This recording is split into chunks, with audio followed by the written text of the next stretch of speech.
All right, let's get into it. So we have 2 weeks in the books now, Nate, Mhm. and 2 weeks is not a lot of time, but you have a feel for your fantasy teams, your NFL team. I have a feel for mine. I have a feel for my NFL team. But it's time to take some stock. Okay. We got players who, even though the season is very, very young, some have stocks up, some have stock down. And I wanted to kind of add a third category to this, and it's stock watch, where we don't really want to move them up or down quite yet, but we're keeping an eye on things and kind of going from there. We'll get to stock watch at the end. So, Nate, why don't you kick it off for us? And why don't you give us a stock up player? All right. One of my favorite stock up players through 2 weeks of the football season so far is Rome Odunze, wide receiver with the Chicago Bears. Right now, the wide receiver 4 in fantasy football. He is undoubtedly, at least so far, Caleb Williams' wide receiver 1. And I know the Bears have not played super well. They just got, totally slapped by the Lions. Oh, that And they didn't do too well against the Vikings week 1 either. But Rome Odunze is doing quite well for himself. He's got 13 receptions, 165 yards, 3 touchdowns on 20 targets. Mike, he's averaging 23.8 points per game. Those are some elite numbers. Now, I don't expect 23.8 games, 0.8 points per game to continue throughout the season, but 3 touchdowns already this season matches his total from last year. Keenan Allen's gone. Where's DJ Moore? I don't know. DJ Moore is currently wide receiver 53. To be fair, that's better than any Eagles wide receiver in the season. He only has 8 receptions, 113 yards, no touchdowns, averaging 9.1 points per game. This offense is running through Rome Odunze so far, and it's been a lot of fun to watch. He's done some things after the catch as well. Right now, 7th in dominator rating with 58.8%. That is a stat that takes into account how many of the yards and touchdowns for your team that you account for. So he's accounting for over half of his offense's production through the air. He's also winning really well against man coverage. He's got 2.67 yards per route run against man coverage. He's being targeted 50% of the time against man coverage. Like, this is their guy. This is Ben Johnson's guy, Rome Odunze. I know they drafted Luther Burden. I know DJ Moore's there. I know Loveland, Cole Kmet. There's a lot of weapons in this offense, but so far, Rome Odunze is a head and shoulders above all of them. And that's sticking out to me. When you stick out on a bad team, not a lot of competition, okay, yeah, I expect you to do that. But when there's actually, some good offensive players around you, some good skill position players around you, and you're still standing out, I love what I'm seeing from Rome Odunze so far. We talked about it last year. We called him, last year's JSN, get him now. The treasure chest is going to be down the road. JSN's obviously killing it in year 3. Rome Odunze taking a step forward year 2. If things continue, year 3 could be even a bigger year for him. We were talking that way about Emeka Egbuka, but he's already killing it too. He doesn't even need a whole year to get ready for that. So Rome Odunze, someone that I am moving up the board, and he's starting to get expensive. Some trades I saw, but not too expensive. I still think that this is a good value for Rome Odunze. You got to pounce now on him. Because some people are still afraid about the Bears' offense as a whole. So there's still a little bit of a discount here. Marvin Harrison Jr. straight up. Look, I'm taking Rome Odunze at this point. We're into year 2 now. So it's hard to argue right now with the production of Rome Odunze. Yeah. Yep. Daniel Jones in the second. Hey, if someone needs a quarterback and they have some wide receiver depth and this is a move you can make, I love this move right now. Hold on a second. So it's Daniel Jones and a second for Rome Odunze? Yep.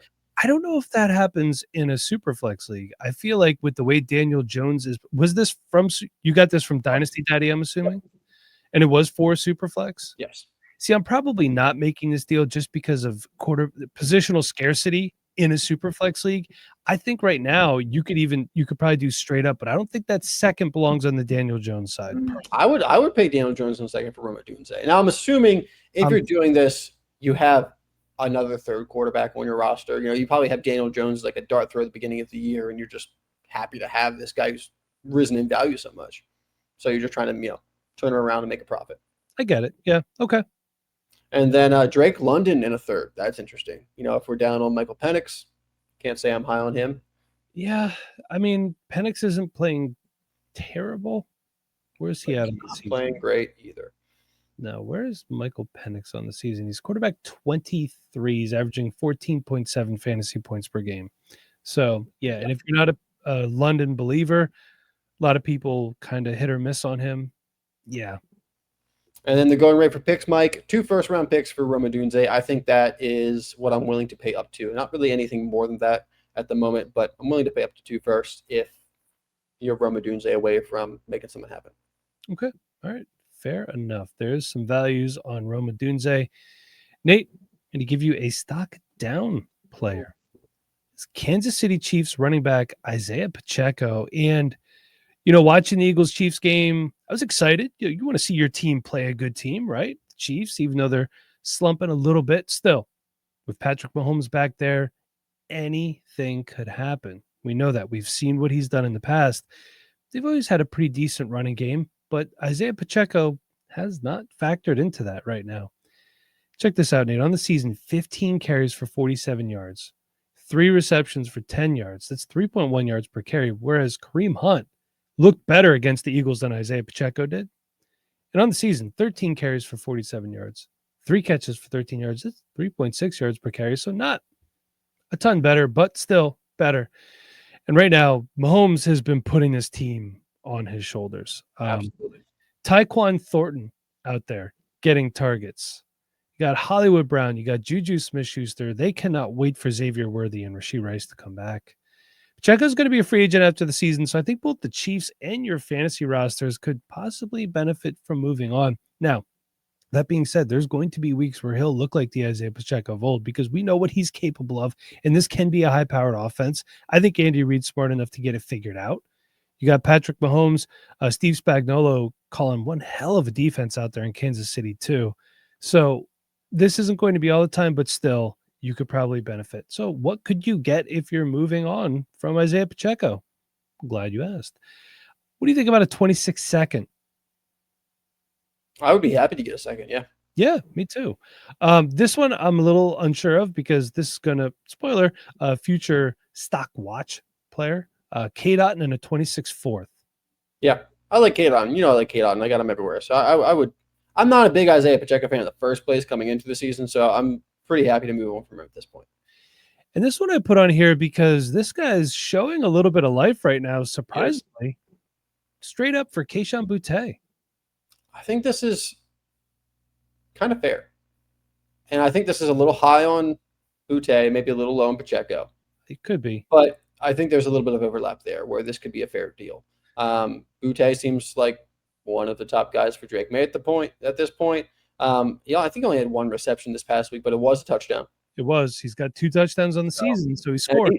He had a quote. He was like, hey, I think everyone forgot that, before I had my injury in college, I was looked at as a first-round wide receiver. I was a 5-star guy. I was well recruited, well liked by scouts, and, had a bad injury, and dropped in the draft. But he's got the talent. So, we were talking third-year breakouts a little bit the last couple of weeks. Kayshon Boutte, I think this is his 2nd year. Sure. It might be his 3rd year.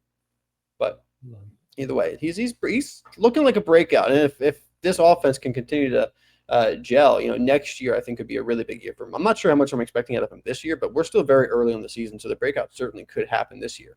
2nd year. Yeah, so I'm thinking we see some flashes this year and the 3rd-year breakouts next year. Is Kayshon Boutte maybe one of the best candidates to be the next Nico Collins? He could be, and right now, Nate, he's averaging 12.5 fantasy points per game. That's a good amount of points to slide in your flex spot. Yep. Yeah. All right, Nate, why don't you hit me with a stock down? Yeah, I'm going to hit you with this one. You're not going to like it. Stock down for the entire Eagles passing offense. It's not been impressive statistically. You guys are 2-0, so, hey, power to you. A win's a win. I'll take it. At the end of the day, as an Eagles fan, you're taking wins over yards. But from fantasy football, I don't care if you win or not. I want yards. And I'm not getting them really from anyone on your team. You got a new offensive coordinator down there, or up there, actually, from where I am. Meanwhile, Kellen Moore down in New Orleans has Spencer Rattler throwing for 207 yards and 3 touchdowns, 0 interceptions on a 73.5% completion rate this past week, scoring 21.7 points. So Kellen Moore looks like, hey, he doesn't need Jalen Hurts. He can do it with Spencer Rattler, which is impressive. But it looks like maybe you guys have a little bit of I'm not going to call it a Super Bowl hangover, but it might be a Super Bowl hangover. But you guys are 2-0. So like I said, you guys are fine. But the offense, I do have some worries because A.J. Brown right now, wide receiver 84 in the season. He's got 6 catches for 35 yards on 9 targets. That is 4.8 points per game, Mike. Not great. Devonta Smith, wide receiver 65 in the season, 7 catches for 69 yards and a touchdown on 9 targets, 7 points per game. And that includes, I think, a kind of a lucky jump ball that he won this past week is about half of that yardage right there. And then Jalen Hurts, quarterback 14. So, he's still been productive for fantasy football, though you kind of took him as a top 5 guy. He's 34 for 45 through the air for 253 yards, 0 touchdowns, 0 interceptions. That is over 2 games. Sounds like a 1-game stat line, but that's over 2 games. But he does have 23 carries for 77 yards and 3 touchdowns on the ground. So a lot of his fantasy production has come on the ground. He's averaging 17.9 points per game. But Mike, Jalen Hurts, his average depth of target over his career is 8.8. Right now, through 2 games, it's 5.9. He's becoming a check down merchant, kind of, is what I texted you earlier this week. I was like, hey, what's going on? Because there's no air yards. A.J. Brown has 8 air yards on this season. That's not good. Nothing's happening down the field. Defenses might be playing them a little bit different, making them run the ball, but hey, you got Barkley. So, I want to, before I get to the cost and some of these trades, because I got some trades for each one of these 3 players, I just want your perspective as an Eagles fan. Like I said, I know you're happy with the wins, but tell me a little bit about what's going on with this offense through 2 games. Yeah, I mean, credit to the Dallas Cowboys and their defense for playing well. And I think what a lot of people forget here is through the first half and up into the weather delay, both teams were just going up and down the field.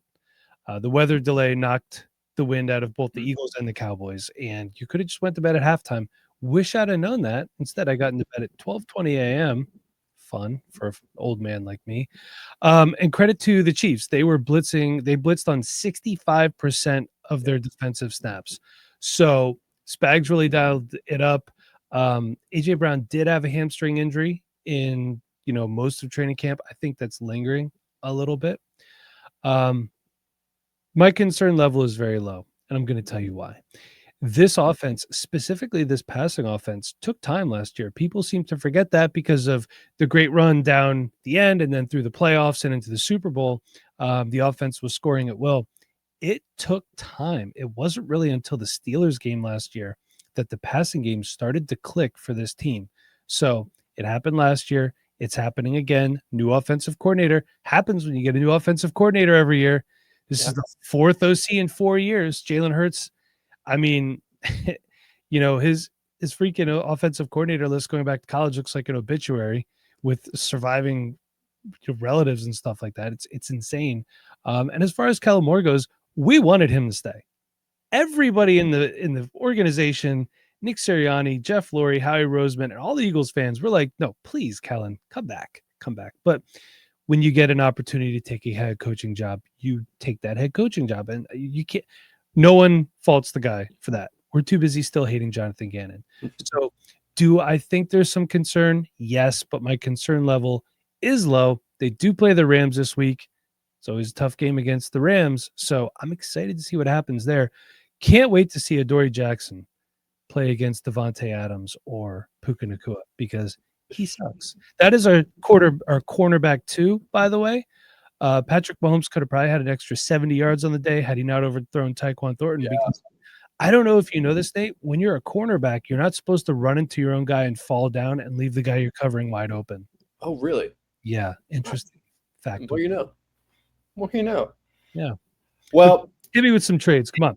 If we're not worried about the Eagles' offense, is now a time to buy low on some of these players because you can buy low on them right now. You can get both A.J. Brown and Terry McLaurin for Garrett Wilson. It's really hard to shy away from that A.J. Brown and Terry McLaurin side. I mean, that is 2 for 1 there. That's what I'm saying. You fill a lot of holes in your lineup with that. It's there. Terry McLaurin also having a slow start to the year, but he missed all of training camp, so I'm not worried about him long term. I figured he would start off slow, actually. So this is kind of just going to par. I'm sure he'll be fine by like week 6 when Daniels is back, which I'm not saying Daniels is not coming back to week 6, but I've also seen on Dynasty Daddy a straight up first for AJ Brown. I don't have where that first was. I'm assuming it's early. I don't think anyone's trading, like a late first for AJ Brown right now. But one first, that's pretty cheap for a guy like AJ Brown. Yeah. Here's about this one though. T. Higgins, who just lost Burrow, and Chris Olave catching past from Spencer Rattler for AJ Brown. Which side would you rather have, Mike? I think I might lean the Higgins and Olave side. Jake Browning's a damn good backup quarterback. Yeah, he can throw the ball. He'll throw a couple of interceptions, but he can throw it for some yards and touchdowns too. Yeah, so I think I would lean that side, the old 2-for-1. All right, me too. Moving over to Devonta Smith, Chris Olave straight for Devonta Smith. I'll probably take Devonta there. I'm going to gamble on the Eagles coming back. I think it's fair though. Yeah, it's fair. And then Devonta and Cooper Kupp, or would you rather have Emeka Egbuka? I think I'd rather have Emeka Egbuka. Would as well. Give me all the Egbuka. And I mean, I love Devonta Smith, but Egbuka has the higher ceiling. Yep. As the wide receiver one in Seattle, and Cooper Kupp, he'll be fine, but I'll take Egbuka there. Yeah. And then the last one I have here for Jalen Hurts. And Mike, I saw this trade on Dynasty Daddy. It was like every other trade. Like, it's actually insane how often this trade is happening. Joe Burrow for Jalen Hurts. I will take Jalen Hurts right now. It's week 2. I'm not out of playoff contention yet. Yeah. Joe Burrow is going to be out for some time. Give me Jalen Hurts. Yeah, so I'm assuming there's, teams are probably going different directions. Maybe one team is already 0-2. They got Jalen Hurts. Like, well, let me just go ahead and get Joe Burrow. Maybe they like Joe Burrow more long term. You're selling Joe Burrow, who's not going to help you anytime soon, for Jalen Hurts, who you're buying a little bit low on. This trade was all over the place. Sometimes there was like a second or a third on like the Burrow side, to make up for the injury discount. But if you're in a situation where you have Joe Burrow and maybe Jalen Hurts is on a team that doesn't seem very competitive, it seems like a trade that you're likely to be able to make. Even though he's not throwing for a lot, he's still getting rushing yards, rushing touchdowns. And I know his rushing yardage, the average doesn't look good. Lots of kneel downs, lots of tush pushes. So lots of tush pushes. Yeah. All right. I'm going to give you a stock up player now. And that is, hey, look, I've been telling you for like 2 years, Washington Commanders tight end Zach Ertz on the season 8, 15 receptions, 154 yards, and 3 touchdowns. Nate, that's 3 touchdowns. This is your tight end 3 on the season through 2 weeks of fantasy football at the age of a lot. Do you know who the tight ends 1 and 2 are, by the way? You're going to love number 2. Brock Bowers? Was Brock Bowers? No, Tyler Warren is probably one of the top 2 tight ends. Tight end and 4. Then Tucker Kraft. No? Tucker Kraft is 1. Tight end 2, Juwan Johnson. Yeah. That's right, my boy. I think he actually leads all tight ends in targets too. Yeah, he has 20. The next closest is Jake Ferguson with 18. I love Juwan Johnson. I got him like in 75% of my teams. I've had him off the waiver wire for years now. So I love it. I love it. Yeah, he had 13 targets. So Zach Ertz now 13 targets in week 1, 8 targets in week 2. He's tied for second on the team in targets with Terry McLaurin. Debo's first with 18, but he's second. Zach Ertz is on the team in receptions with 9. Debo has 14. Second on the team in receiving yards with 154. Debo has 121. He leads the team in receiving touchdowns. He's been a reliable weekly target for Jaden Daniels and now possibly Marcus Mariota. They play the Raiders this upcoming week. But Nate, tight end 3 in his 30s. I mean, there's some guys on here. Trey McBride's 5. Some of these guys harder to get than Zach Ertz. Travis Kelce, tight end 9. I think he'll be okay. Kyle Pitts, tight end 11. Look at you. Finally doing something. Tight end again. Yeah, let's go. Hopefully it stays that way. But listen, if you want to get Zach Ertz, and these trades are all relevant as of 2 days ago, September 14th, when I did the show sheet, here's what it costs. All Superflex leagues. Aaron Rodgers for Zach Ertz and a third. Man, I think I'd probably have to stick with the Aaron Rodgers side just because of the quarterback, value. But if you have multiple quarterbacks and you don't need Rodgers, then right. I don't mind making the move if you need a tight end. Right. Then I saw straight up trades for each of these players for Ertz. We have Brenton Strange, who I think long term is going to be a better play, Xavier Legette, and Jake Ferguson. I'd move Strange for Ertz. I'd move Legette for Ertz. I probably wouldn't move Jake Ferguson for Ertz. I wouldn't. Like you said, he got 18 targets so far. I think Dak looks good. Looks like he's targeting him a lot. I think we're going to see a little bit more of a 2023 Jake Ferguson than what we saw last year. Yeah, I would move Strange for Ertz and a late pick. I'd like a little something just because of the youth there with Brenton Strange. And if somebody was like, I'll give you Jake Ferguson for Zach Ertz, I would probably take that. Definitely. Just long-term, Jake Ferguson's going to have better value. Then I saw multiple trades where you could get him for either 26 or 27 third. All my trades courtesy of fantasycalc.com. So. All right, Nate, give me and I left it up, the last two, either stock up or stock down, whatever you want to do. Nate, you have a stock up player. I do. I'll do. I have Travis Etienne for the Jaguars. Right now, the running back 9 on the season. He's got 30 carries for 214 yards, 2 touchdowns. So he's got 5 receptions for 31 yards and a touchdown. 17.8 points per game. Travis Etienne, someone that we've all kind of been down on for a couple of years now. Since his sophomore season when he played well, but the last 2 seasons haven't gone quite as well. Tank Bigsby's gone, my boy. He's gone.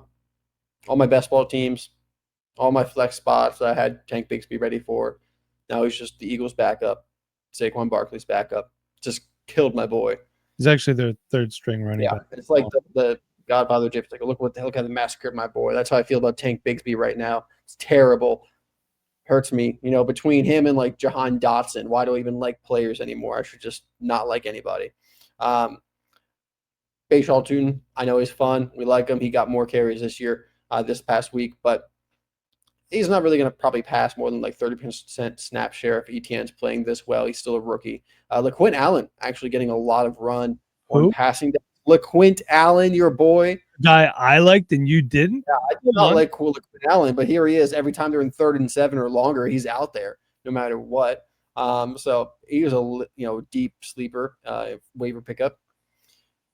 Etienne, he's moving the ball. And I don't love him still, but stock up for him because he's proving us wrong. Now he is in the final year of his deal. He'll be a free agent after this year. So long term, I'm still not very high on Etienne, but rest of this year, it looks like he's going to be a solid play.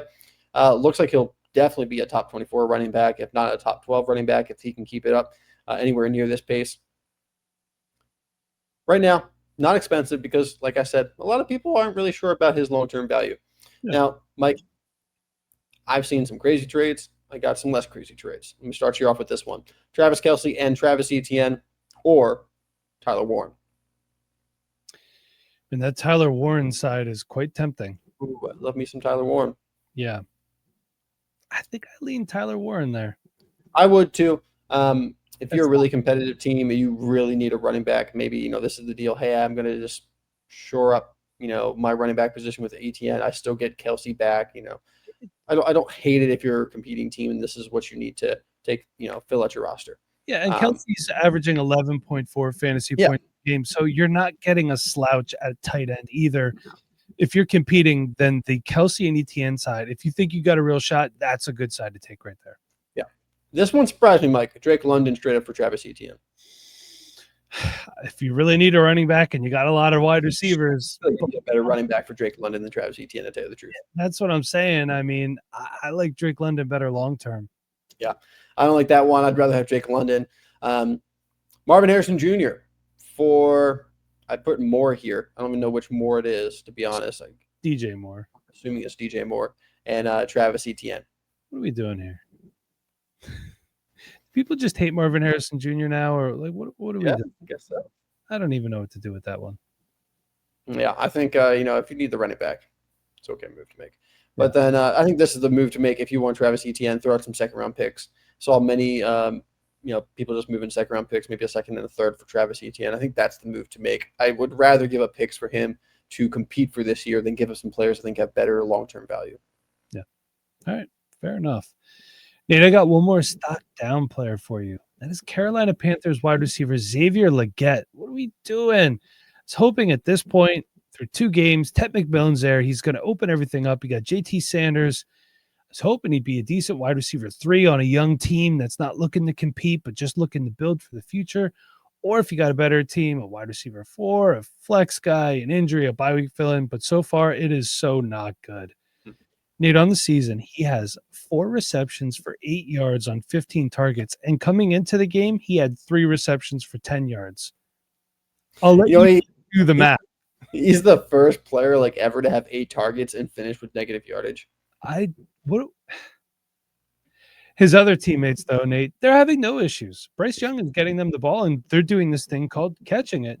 Tet McMillan has 11 catches for 160 yards on 19 targets. JT Sanders, 9 catches for 81 yards and 12 targets. And Hunter Renfrow, remember him, 9 catches for 59 yards and 2 touchdowns on 15 targets. So he is catching the ball. These guys are catching the ball. Xavier Legette is not. They're going to be firing Jalen Coker up in there pretty soon. Is he still on the Panthers? He is, but he's on IR, I believe, at the moment. Then he'll be getting fired up from the training room. Look, the reality of the situation is I don't want to give up yet. I still think there is something there. He was a first-round draft pick. I don't think he's a bust. I want to hold, but if you aren't a believer, here's what you could do. Zach Ertz straight up. I mentioned that before. I wanted to put it here again. Jake Browning straight up. I saw this one, who, by the way, last game, filling in for the injured Joe Burrow, 21 of 32, 241 yards, 2 touchdowns and 3 picks, 1 carry for 1 yard, 1 touchdown, 20.7 fantasy points coming off the bench. Pretty good. Yeah. Xavier Legette and Darnell Mooney for 26-2. I think I'll take Ertz. I'll take Browning. I don't mind the Legette-Mooney combination for a second. If I could get both of those guys for a second, though, to be honest, but if I could get both those guys for a second-round pick, I'm doing it. Yeah. Get 2 players. Yeah, exactly. Nate, do you want to run through a quick stock watch? Let's do it. All right, we'll make this quick for you guys. So my stock watch are as follows. Talked about him before. Doing the Patriots wide receiver Kayshon Boutte on the season, 7 catches, 119 yards, and 1 touchdown. What do we do with the next guy? Buffalo Bills wide receiver Khalil Shakir. You're killing me, dude. Yeah, I sacked Odunze this week for Khalil Shakir. I was like, oh, they're playing the Jets. Shakir coming off, like 7 receptions or something week 1. I was like, yeah, he'll probably have a pretty good game against the Jets.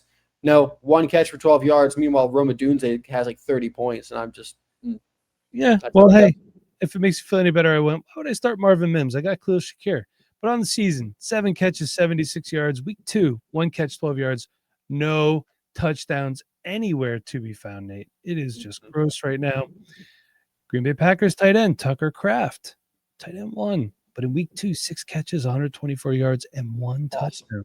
Awesome to watch. I love Tucker Kraft. I don't have like any Tucker Kraft, unfortunately. The one share I have, I took out for Mark Andrews before the week started. Don't ask me for start sits, man. I don't know what I'm doing, apparently. Look, we'll help you build a roster. You're from there. We'll help you trade. We'll help you build the roster. After that, I need some more Tucker Kraft, though. That's all I know. I need to figure out a way to get him. So we need more of this next guy. Washington Commanders running back Jacory Croskey-Merritt. Bill.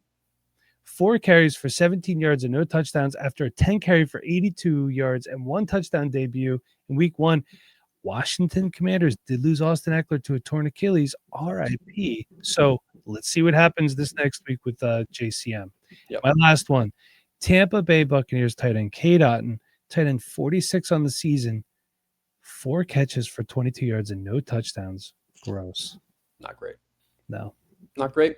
On a couple here I got for you, Mike. Pittsburgh running back Jaylen Warren. Looking good. RB1 for this team, 25 carries for 85 yards, 0 touchdowns on the ground, but 6 receptions, 108 yards, and a touchdown through the air. I believe he's their leading receiver. And this is for the season, correct? For the season, yep. Just making sure. Leading receiver for the Pittsburgh Steelers. How about that? Good. Baltimore wide receiver Zay Flowers. I didn't think that he had the upside, but here he is, 14 receptions, 218 yards, 1 touchdown. Mark Andrews, Rashad Bateman, nowhere to be seen. Everything Zay Flowers. It's exciting to watch. I'm all for it. I need some more Zay Flowers in my life, apparently, too. Had a Ted Walker sighting this last week, too, didn't we? Devontae Walker has 3 catches in his career, all 3 for touchdowns. Why don't we just throw the ball to him every time? I don't know. Seems like the best play. Carolina wide receiver Tet McMillan, 11 catches, 168 yards, 0 touchdowns so far this season, coming off 6 receptions for 100 yards on 10 targets this past week. Nice. Tet McMillan's the real deal. I don't know what is going on with that offense. What Bryce Young, he's hot, he's cold. It depends on the play. I don't know what to think about him right now, but Tet McMillan, he's the guy. It doesn't matter if Bryce Young's going to be there in the future or not. Tet McMillan's going to get his. I'm really excited about him. As a rookie, on the other side, a rookie I'm not that excited about, Green Bay Packers wide receiver Matthew Golden. So far, has 2 receptions, 16 yards on the entire season. 2 carries, 15 yards on the ground. So he's, just as productive on the ground as through the air, unfortunately. They just haven't seemed to hit. And, with Jaden Reed out, this is his opportunity. We'll see if he does anything. And then one other guy I went to talk about, New York Giants running back Tyrone Tracy. Hey, Zach, this guy's got 15 carries for 39 yards, 6 receptions for 47 yards. Cam Scatterbo's out snapping him on the ground, and Russ isn't checking down a lot. So I think if you have Tyrone Tracy, you might start to be worried. Yeah. All right. There we go. That is our stock watch segment. Thank you for watching this Dynasty Rewind video. We appreciate every time you tune in. Make sure you hit that like and subscribe. Check out dynastyrewind.com for articles, rankings, and of course, links to merch. If you want exclusive members-only content, patreon.com/Dynasty Rewind. And if you just want audio-only podcasts, head on over to Spotify. You can get our audio-only bonus podcast for $3.99 a month. Till next time, thanks again.